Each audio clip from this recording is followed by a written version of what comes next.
the Latin word deus for God, one of its essential meanings is to see. Oh my God, I see now. Yet seeing is just the beginning of a transformation which will include every aspect of our being from soul to cell.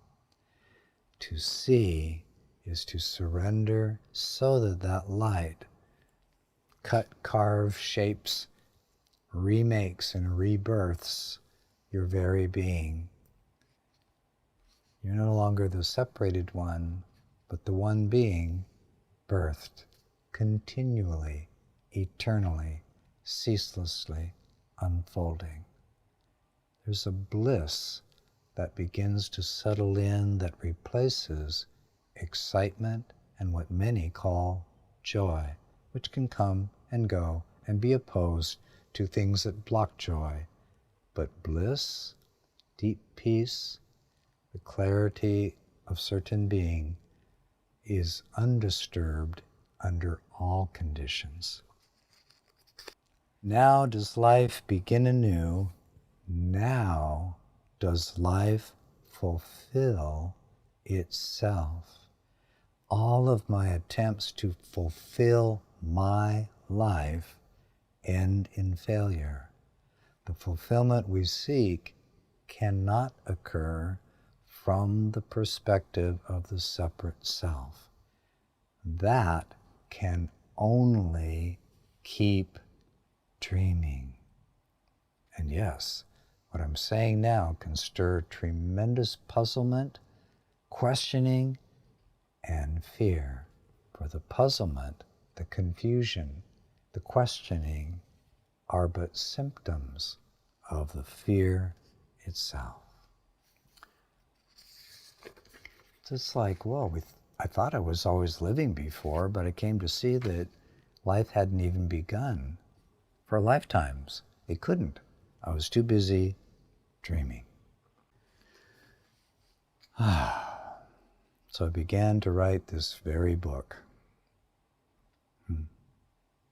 No clue, no plan, but there was something that mattered to me. Joshua, you're going to have to do this. I realized I could strive, effort, manage, learn how to market or do whatever I could make happen. It was time to really surrender. And so I basically did that by saying, if you want this published, I'll write it and I'm going to throw it in the drawer. I need do nothing. If this is really part of God's plan, it will be unfolded, which may mean that I'm moved into taking an action, but it won't be from my own mind planning it. So as you're with the rest of the Jeshua letters, you can see how that began to unfold. And sure enough, the first real miracle occurred in the person who showed up to pay to publish the book. It wasn't somebody I even knew existed on the planet. And that's all that. You'll see it in the book. So now he says to me, what's going to take place? Very well, my brother, for this have I waited patiently longer than you currently know. Trust me, when I was scribing this, I had no idea what he just said, and it didn't even register. Only decades later in the unfolding did I come to directly experience what he was really speaking about here. He had been waiting patiently for me for a very long time to choose to complete a very ancient journey and to participate in a choice I had made before and then rescinded and pulled away from.